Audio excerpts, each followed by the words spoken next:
The metallic taste of blood filled my mouth as I crawled backward, my fingernails breaking against the cold concrete floor. The emergency lights cast long, distorted shadows across the hospital basement corridor, painting everything in a sickly red glow. My scrubs were torn and soaked with blood, some mine, some belonging to my colleagues who hadn't made it this far.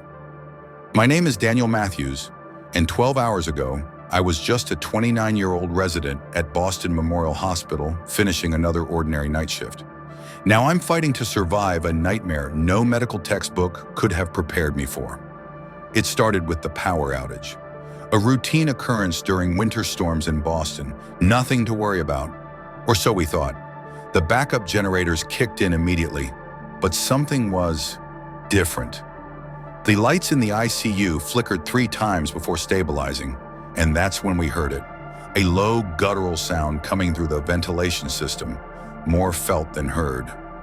Like someone had struck a bass note on the hospital's very foundation. Probably just the generators, Dr. Kapoor said, adjusting a patient's IV line. This building's older than all of us combined.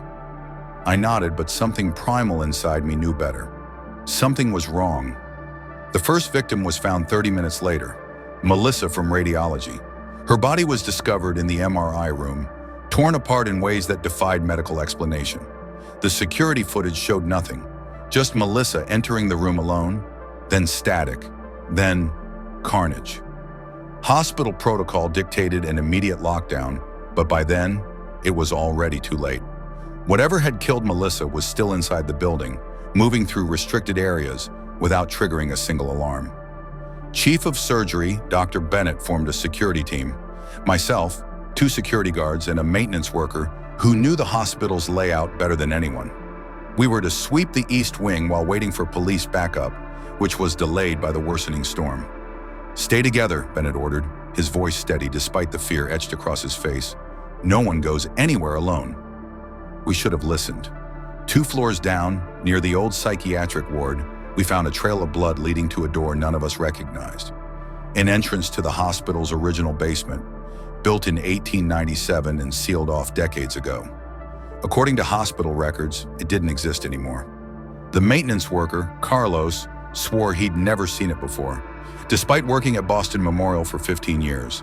The door was ajar, revealing stone steps descending into darkness. "We should wait for the cops," one of the security guards whispered, his flashlight beam trembling as it illuminated the stairwell. Dr. Bennett shook his head. "There are still patients above us. We need to know what we're dealing with." Those were his last words before it happened. The attack came from behind, impossibly fast and silent until the moment of impact. 1 second Bennett was standing beside me. The next, something massive had pinned him against the wall. In the chaotic flashes of our panicked flashlights, I caught glimpses of matted fur, elongated limbs bent at unnatural angles, and teeth. So many teeth, yellowed and sharp in a jaw that opened wider than any humans could. The security guards fired their weapons, the sound deafening in the narrow hallway. The creature released Bennett, who slumped to the floor and vanished into the darkness with inhuman speed. Not retreating, I realized later. Circling. Carlos was next, then the guards. Their screams echoed through the empty corridors as they were dragged into different rooms, one by one. I ran.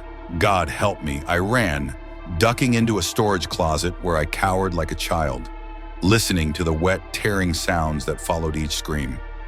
When silence finally fell, I emerged, determined to reach the upper floors and evacuate the remaining staff and patients. But the hospital had transformed into a labyrinth. Corridors I'd walked thousands of times now led to unfamiliar places. Stairwells ended in brick walls. Elevators opened to reveal empty shafts. I was being herded. Every path led downward, toward that impossible basement door. When I finally accepted my fate and descended those stone steps, the door slammed shut behind me with finality. No going back.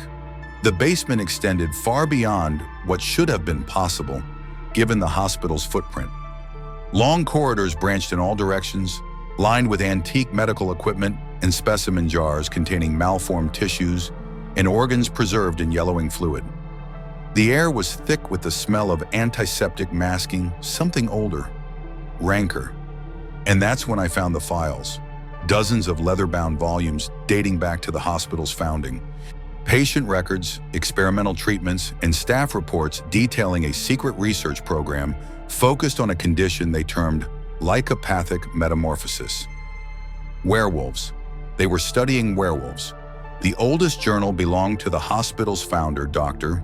William Blackwood, who documented his discovery of a patient with extraordinary regenerative abilities in 1897. The patient, identified only as Subject Zero, had been admitted after a violent episode during which he allegedly transformed into a beast of wolfish countenance and mauled several people.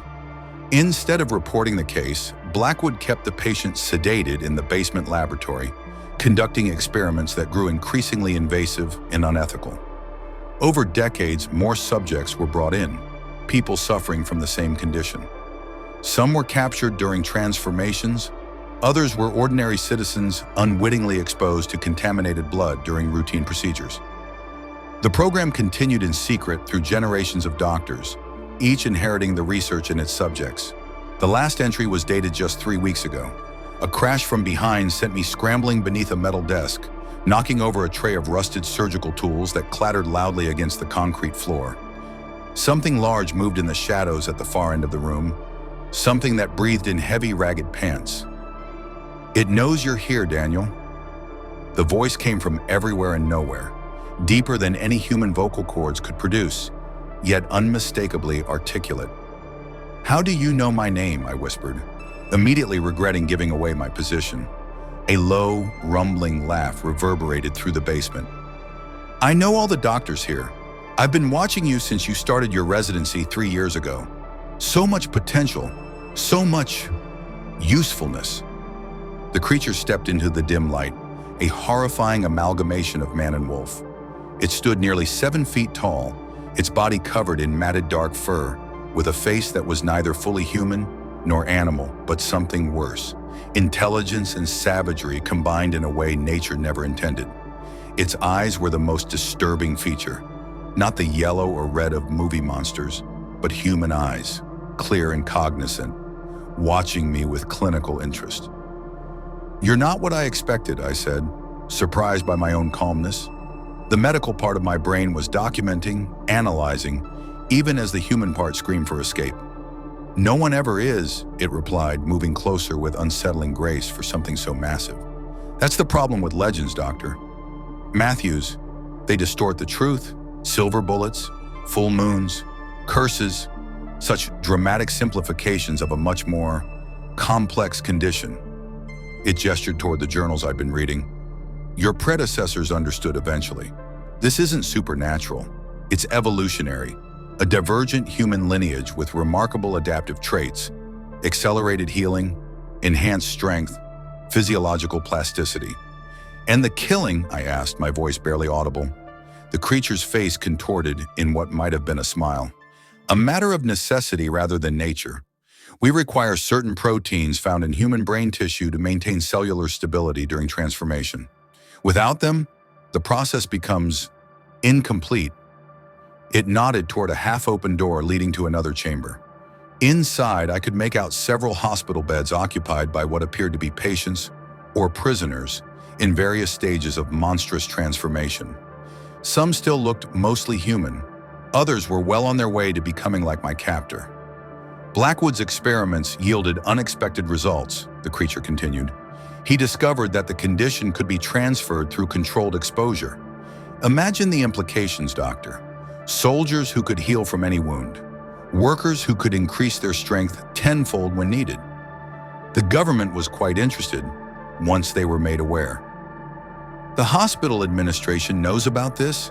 I asked, trying to keep it talking while I searched for any possible weapon or escape route. "The hospital was built for this purpose," it replied matter-of-factly. "Patient care has always been a convenient cover for the real work happening below. Every generation, a select few doctors are chosen to continue the research. Your mentor, Dr. Bennett, was one of them, and now he's chosen you to take his place." "I watched you kill Bennett," I said, anger momentarily overpowering fear. The creature shook its head. "No, You watched me initiate him. The transformation is traumatic the first time. What you saw as an attack was actually the beginning of his rebirth. He's resting now, adjusting to his new physiology. It took another step toward me. Your file indicates exceptional aptitude, Daniel. Top of your class at Harvard Medical. Published research on experimental tissue regeneration. And most importantly, no family or close connections who would notice changes in your behavior. You're perfect. I backed away until I hit the wall. I'm not joining your sick experiment. You misunderstand, it said, now close enough that I could feel its hot breath. This isn't an invitation. The process has already begun. The scratches on your arm from our earlier encounter? The transformation takes approximately 12 hours from initial exposure. I looked down at my forearm where the creature had grazed me during the attack. The shallow cuts had already healed into faint silver scars. You'll feel disoriented at first, it continued in an almost gentle tone. Heightened senses can be overwhelming. Increased strength requires adjustment, but you'll adapt quickly. They all do. And if I refuse to cooperate, I asked, though I already knew the answer, then you'll become like the others in the holding area, test subjects rather than researchers. The choice is yours, but the transformation cannot be reversed. A distant alarm began to sound, the hospital's evacuation signal. The creature's head snapped toward the ceiling. It seems your colleagues upstairs have finally noticed something amiss, it said with a hint of annoyance. We should relocate to the secure area. The newest subjects will need supervision during the transition. That moment of distraction was my only chance. I lunged for a nearby oxygen tank, swinging it with all my strength. The metal connected with the creature's head with a sickening thud, sending it staggering backward. I didn't wait to see if it recovered. I ran, navigating the maze-like corridors by instinct more than logic. Behind me, an inhuman roar echoed through the basement, followed by the sound of pursuit, claws scraping against concrete, powerful limbs covering distance much faster than human legs could manage. I rounded a corner and found myself facing a service elevator I hadn't noticed before. The button lit up when I pressed it, and by some miracle, the doors opened immediately. I threw myself inside, hammering the close door button repeatedly as the creature's massive shadow appeared at the end of the hallway. The doors slid shut just as clawed hands reached them, the impact denting the metal inward. The elevator lurched upward, ancient machinery grinding in protest as it carried me toward the main floors. My momentary relief evaporated as I noticed the changes already happening to my body. My vision had sharpened to the point where I could see individual dust particles floating in the air. My hearing picked up conversations from floors away, and my forearm, where those shallow scratches had been, now throbbed with a deep, burning sensation that was spreading through my veins like liquid fire. The elevator stopped on the main floor, opening to reveal chaos. Hospital staff were evacuating patients, alarms blared, and security personnel with actual firearms, not hospital security, but military-looking men in tactical gear, were securing the building. I stumbled out, nearly collapsing as a wave of pain shot through my body. A nurse I recognized rushed to help me. "Daniel, what happened to you? Where's Dr. Bennett's team?" "Gone," I managed to say. "Basement, creatures, experiments." She looked at me with concern that quickly turned to fear as she noticed the silver scars on my arm beginning to split open, revealing not blood but something darker, thicker. "Help," I whispered, but she was already backing away, calling for security. Two of the armed men approached cautiously, weapons raised. "Sir, we need you to come with us," one said, his tone making it clear this wasn't a request. "You don't understand," I gasped, another spasm of pain doubling me over. "There's something in the basement. It's changing me. I need containment." Recognition flashed in their eyes. They weren't there for a routine hospital emergency. They knew exactly what was happening. "Subject breach on main floor," one spoke into his radio, "showing early transformation signs. Proceeding with Protocol 17. I felt a sharp sting in my neck, a tranquilizer dart. As the sedative spread through my system, I heard one agent say to the other, "Call Blackwood. Tell him we have another candidate for the program." Blackwood, the same name as the hospital's founder from 1897. As darkness closed in, My last coherent thought was the horrible realization that this nightmare was far larger and older than I could have imagined, and I was now part of it. I awoke in a sterile white room, strapped to a hospital bed with restraints no ordinary patient would require. Thick metal cuffs lined with what appeared to be silver, connected to chains anchored deep in the concrete floor. Medical equipment surrounded me, monitoring vital signs that no longer seemed entirely human. A tall, distinguished man in a lab coat stood at the foot of my bed, reviewing a chart. He looked up when he noticed I was conscious, offering a practiced smile that didn't reach his eyes. "Dr. Matthews." "Good to see you awake. I'm Dr. Blackwood." "Impossible," I croaked, my throat raw. "Blackwood lived over a century ago." The man's smile widened. "My great-grandfather started this program, yes. Each generation of my family has overseen its development. The benefits of our research extend to its administrators as well. Not full transformation, but certain longevity advantages."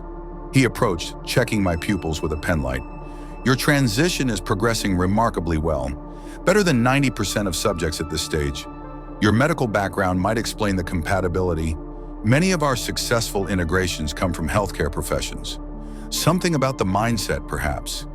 "Where am I?" I asked, though I already suspected the answer. "Still beneath Boston Memorial, but in the modern facility. What you discovered was the original laboratory. We maintain it for historical significance and as a filtering mechanism. Those who find it either become participants or subjects, depending on their potential value to the program." "The people upstairs, the patients, the staff, do they know?" Blackwood shook his head. "The hospital functions exactly as any other medical facility. Most employees remain blissfully unaware of our secondary operation. Only a select few are ever invited below." "Selected by what criteria?" I demanded, testing my restraints. They held firm, but I could feel new strength coursing through my muscles, strength that might eventually be enough to break free. "Intelligence, physiological compatibility, psychological resilience." Blackwood ticked off the qualities on his fingers. "And most importantly, minimal personal connections. We need researchers who can dedicate themselves fully to the work without distraction." He consulted his tablet. "Your profile is exemplary. No living family since your parents' accident 5 years ago. No serious romantic attachments. Few close friendships outside work, and a brilliant medical mind with particular interest in regenerative medicine. Almost as if you were designed for us." The implication hit me like a physical blow. "My parents' car accident? That wasn't random, was it?" Blackwood's expression remained neutral, but his silence was answer enough. "You've been watching me my entire life," I whispered, horror dawning, "manipulating events, guiding me toward medicine, toward this hospital specifically." "We identify potential candidates early," he acknowledged without a hint of remorse. "And yes, sometimes we remove obstacles to their optimal development. Your parents were resistant to your medical school ambitions. They wanted you to join the family construction business, a waste of your potential." Rage surged through me with unprecedented force, triggering another wave of physical change. I felt bones shifting beneath my skin, muscles expanding, teeth elongating against my will. Blackwood observed with clinical interest, making notes on his tablet. "Fascinating. Emotional triggers accelerate the transformation significantly. Note how the metacarpals are extending while maintaining opposable thumb functionality. A unique adaptation we've been working to stabilize for decades." I fought to control my breathing, to push back the transformation through sheer willpower. Gradually, the changes subsided, though not completely. I could feel my body hovering in some terrible middle ground between human and other. "Very impressive control for a first-timer," Blackwood remarked. "This confirms my assessment. You belong on the research team, not in the subject pool." "I will never help you," I growled, my voice deeper and distorted. "Everyone says that initially," he replied with infuriating confidence. "But consider the alternative. As a researcher, you'll maintain your identity, your freedom, within certain parameters, and your human intelligence. As a subject, you'll spend the rest of your considerably extended life in a cage, experiencing forced transformations while we harvest tissue samples and test experimental protocols. He pressed a button, and a section of wall became transparent, revealing an adjoining room where several creatures were confined in reinforced cells. Unlike the one I'd encountered in the old basement, these seemed trapped between forms, misshapen, suffering, their transformations incomplete or unstable. Some were vivisected, still alive despite massive trauma, their exposed tissues regenerating even as researchers extracted samples. Failed integrations, Blackwood explained, those whose bodies accepted the physical changes, but whose minds couldn't reconcile the dual nature. Or those who, like you, refused cooperation and tried to escape. We don't waste resources, Dr. Matthews, even flawed ones. I turned away from the horrific scene, bile rising in my throat. How many, I asked. How many people have you turned into those things over the past century? Turned into? You misunderstand our purpose, Blackwood said. We didn't create lycanthropy. It's existed alongside humanity for millennia, a parallel evolutionary branch that occasionally intersects with ours. What we've done is harness it, refine it, and direct its expression toward beneficial applications. He gestured to another observation window, this one showing what looked like a military training facility.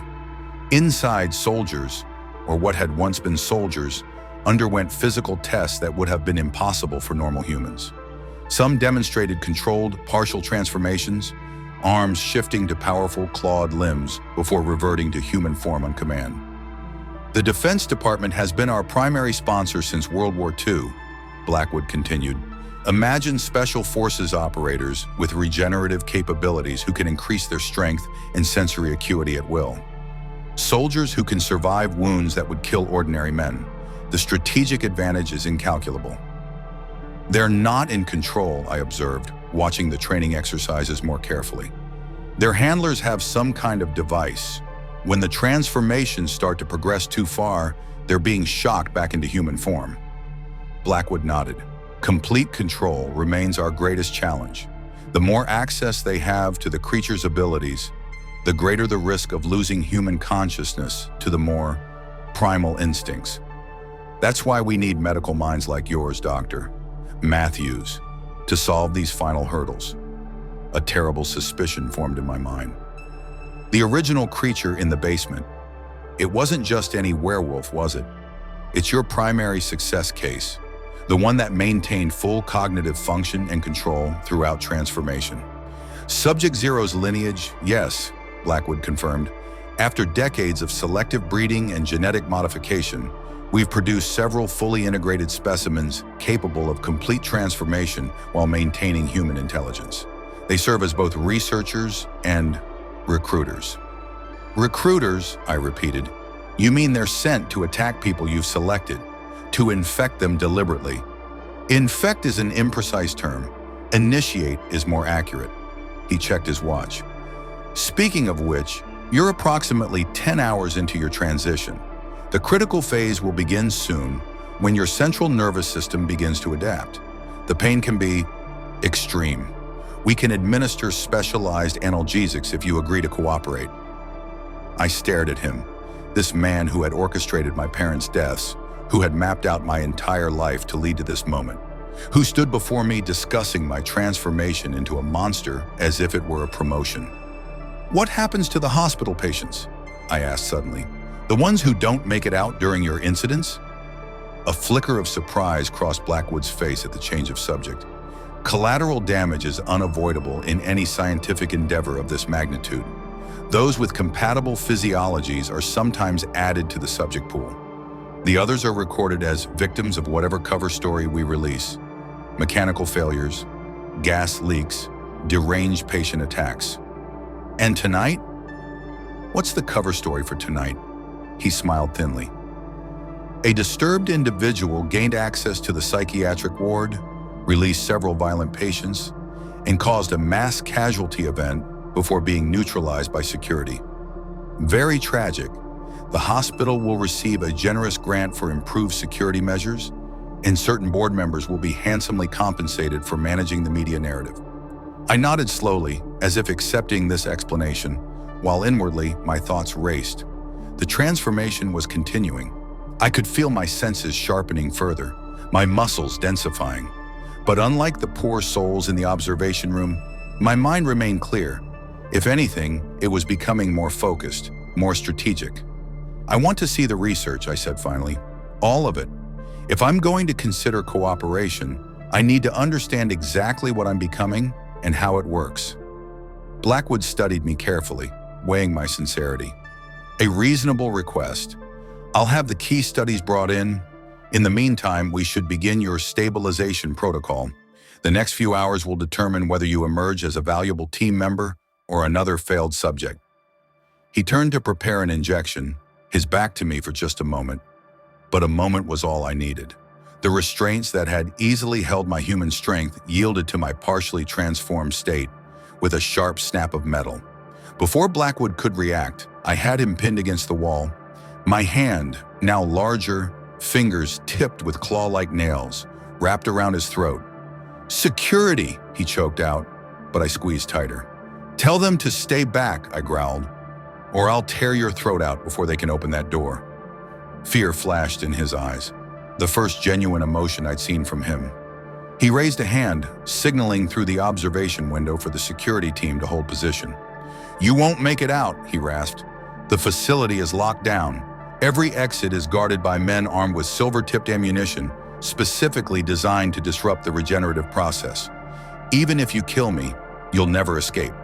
"I don't need to escape," I said, feeling the transformation accelerating now that I'd stopped fighting it. "I just need to finish what you started." With my free hand, I grabbed the syringe he'd been preparing. "What's this? The stabilization protocol you mentioned?"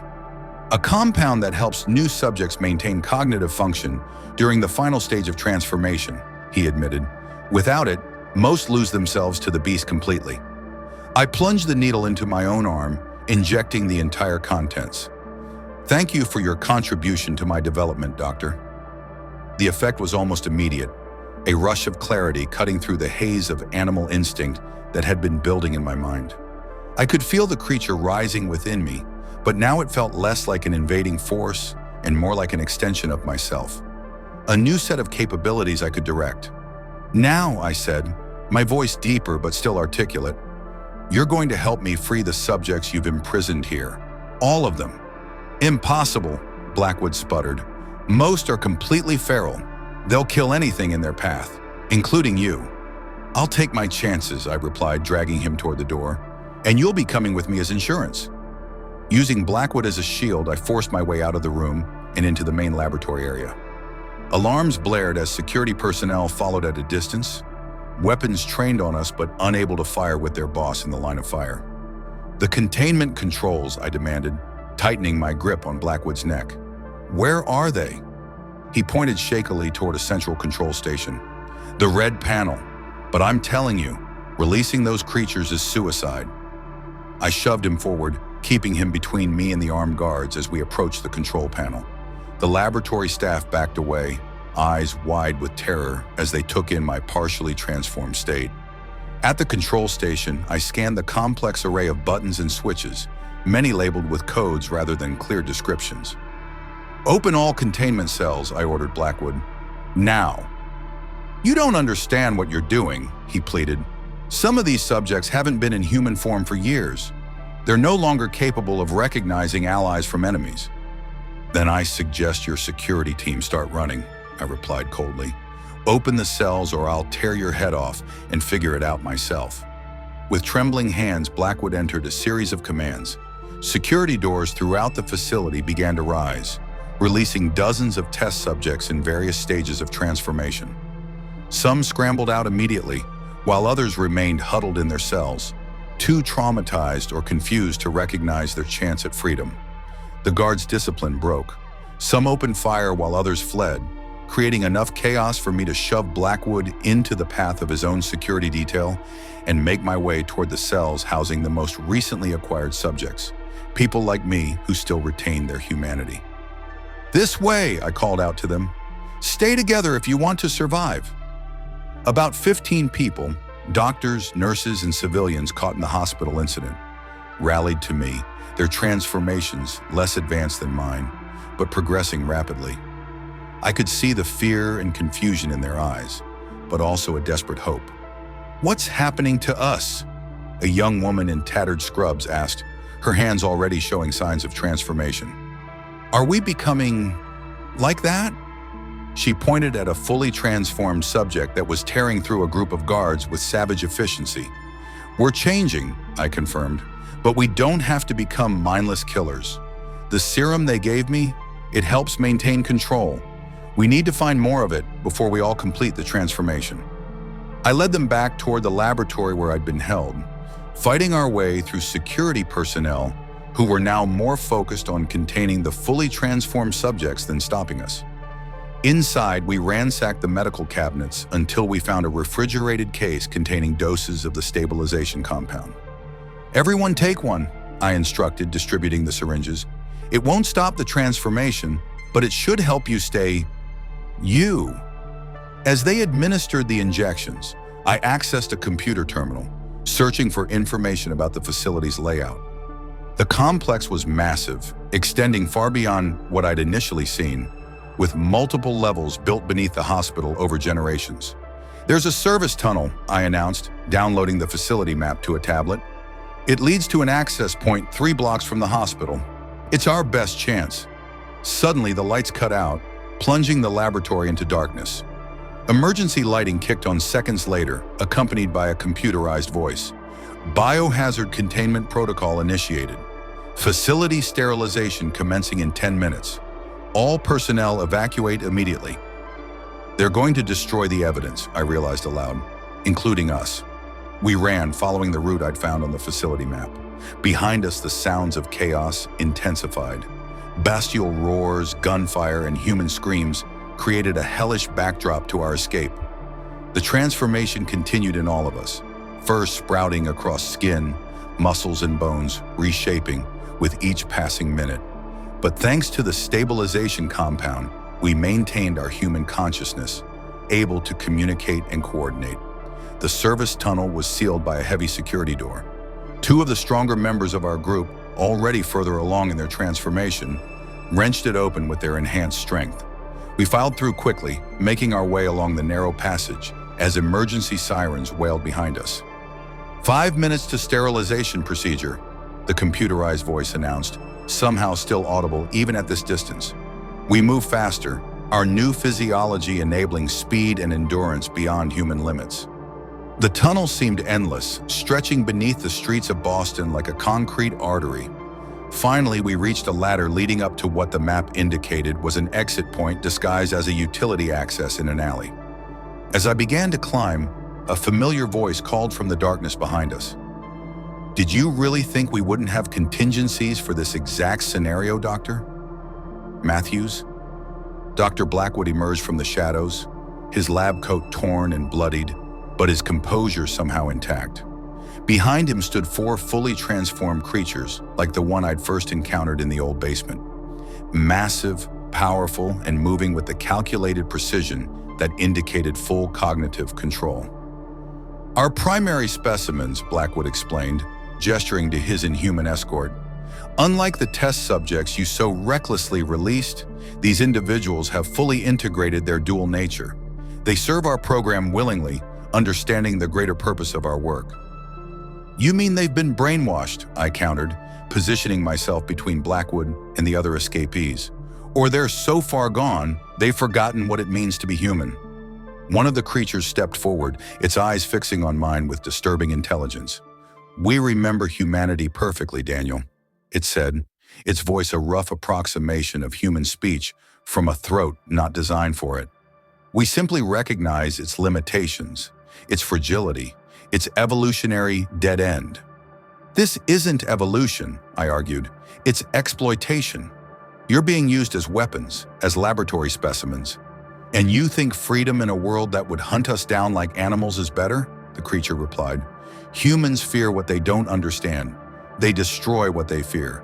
Within the program, we have purpose, protection, a chance to shape the future of both species." Blackwood smiled thinly. "You see, Daniel? Not everyone shares your righteous indignation. Now I'll offer one final opportunity.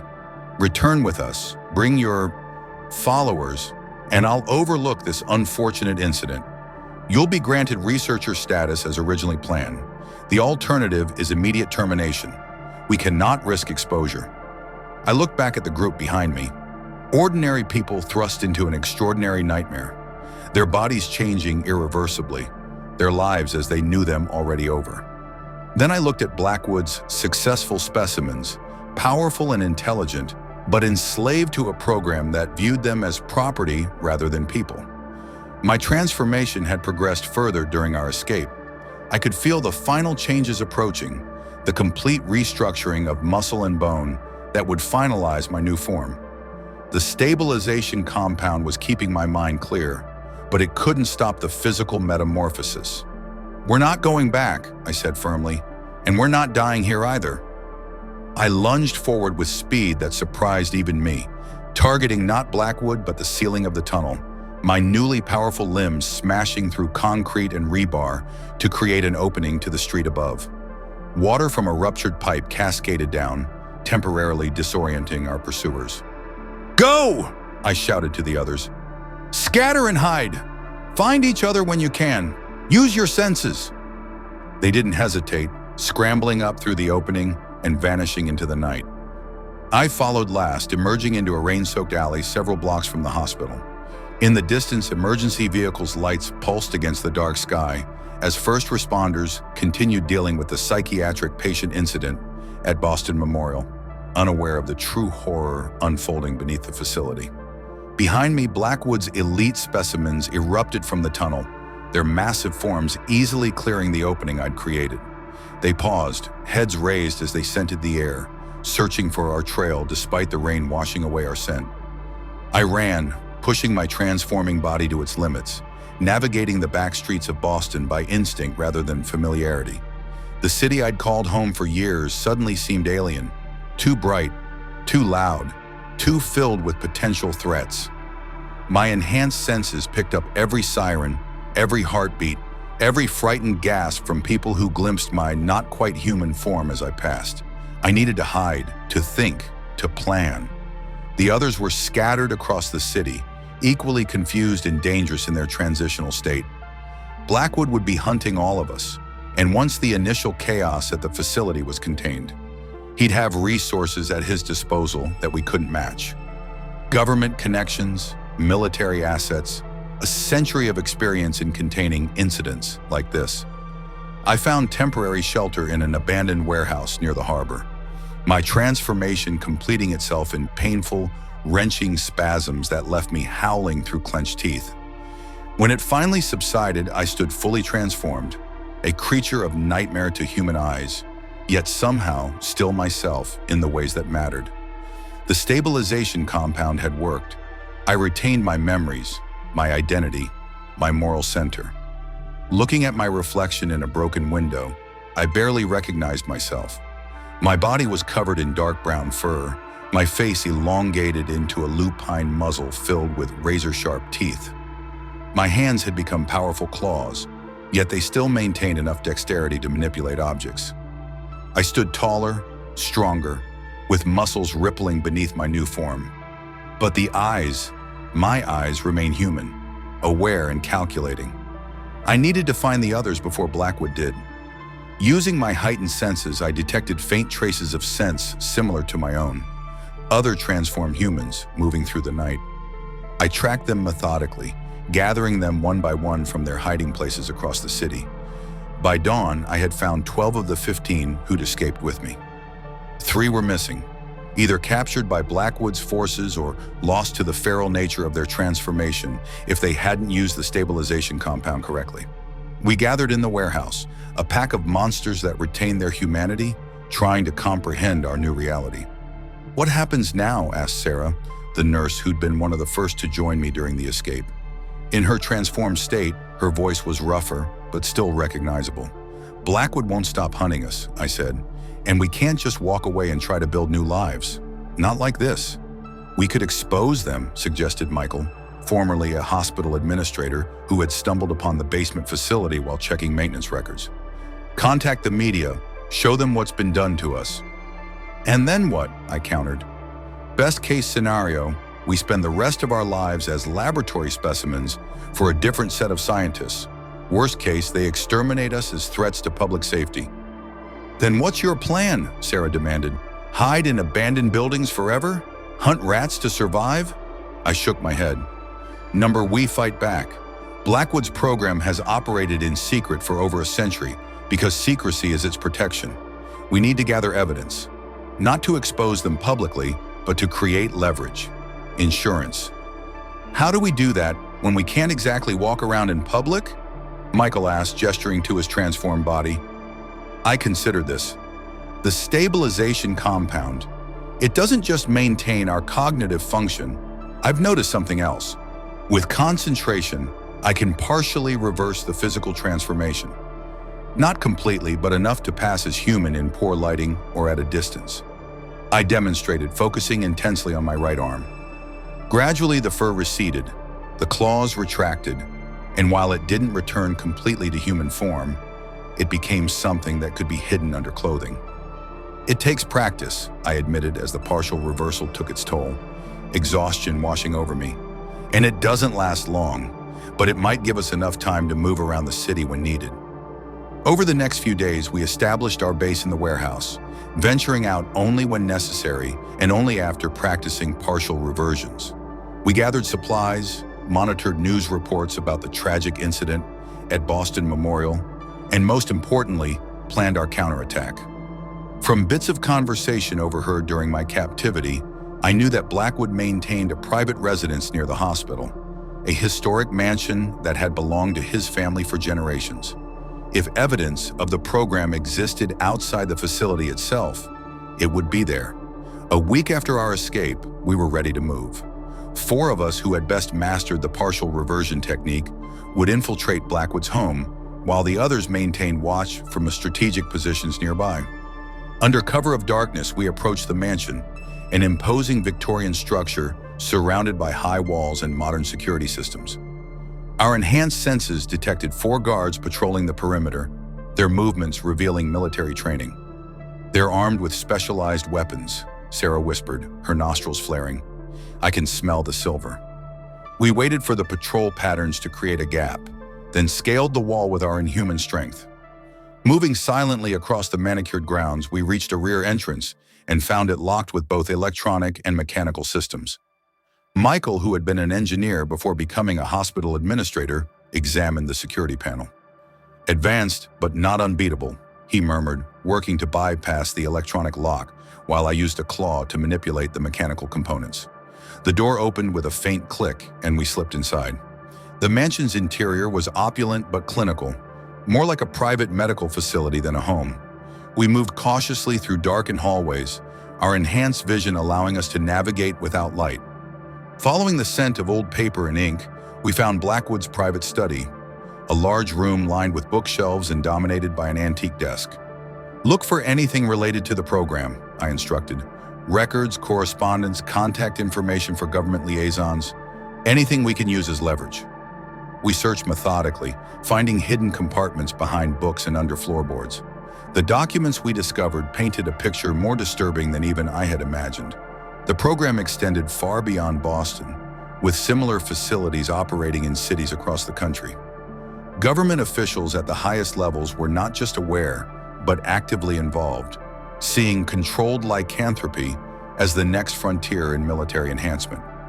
Most disturbingly, we found evidence that Blackwood's family had been deliberately crossbreeding with successful specimens for generations, creating a lineage that carried the werewolf gene but could control it at will, explaining how he had manipulated events with such inhuman patience.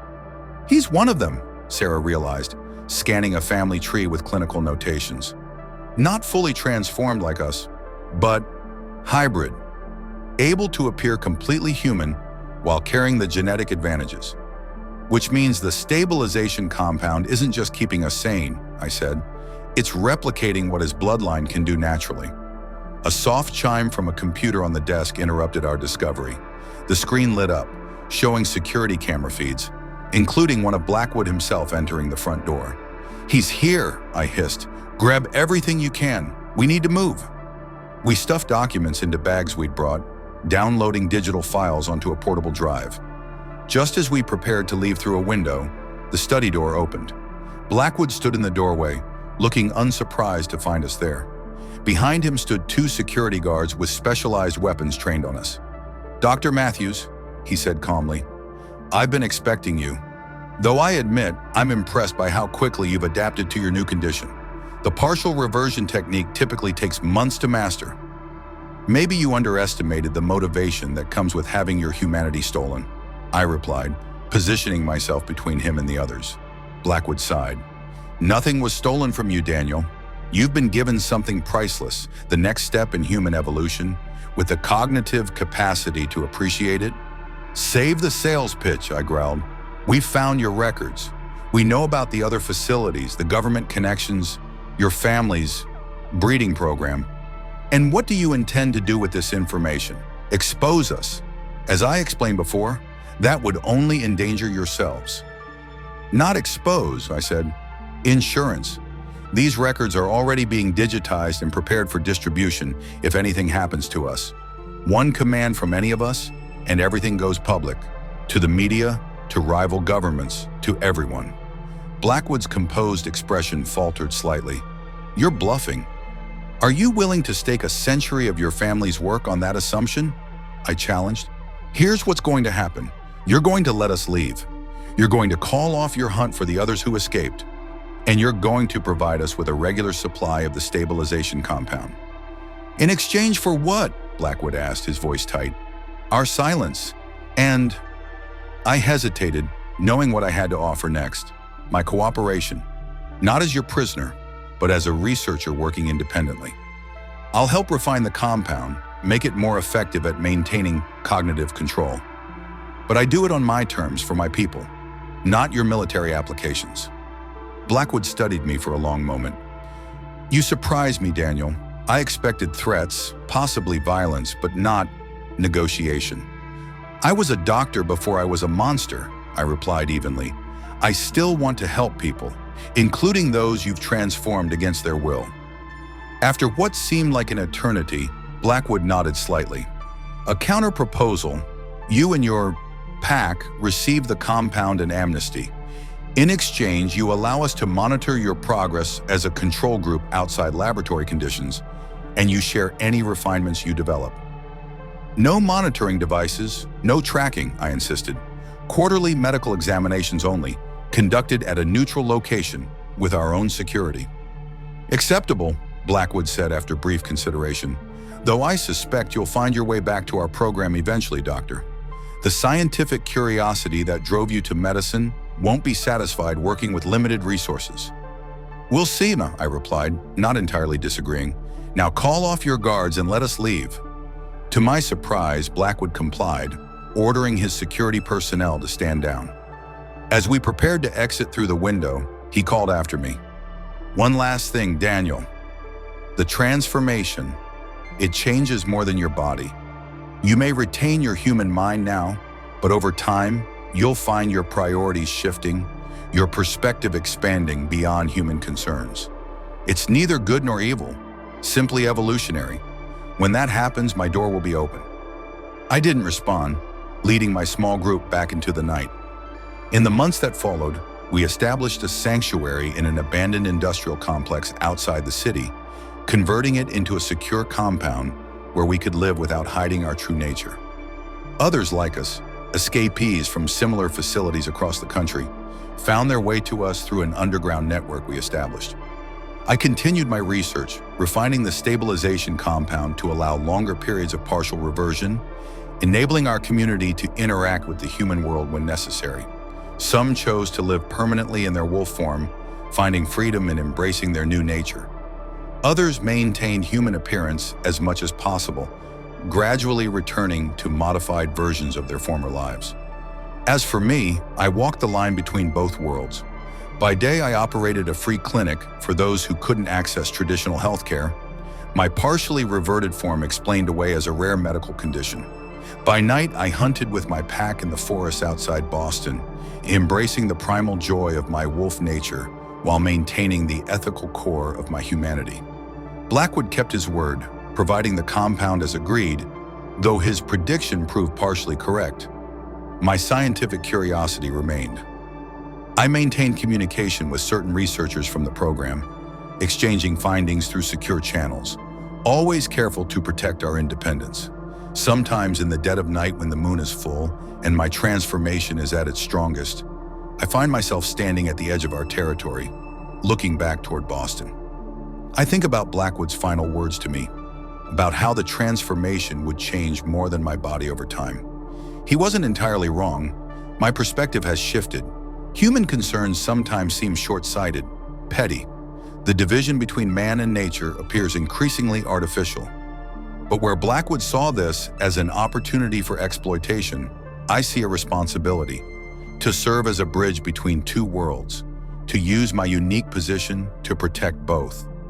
The Werewolf of Boston still prowls the shadows of the city, but not as the mindless monster of legend or the weaponized asset Blackwood envisioned.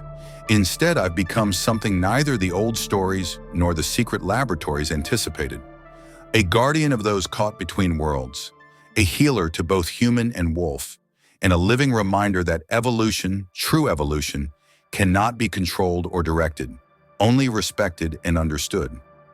And on nights when the hospital looms on the horizon, I remember the basement where this all began, and I wonder how many other secrets lie hidden beneath the places we trust most, waiting to transform us in ways we could never imagine.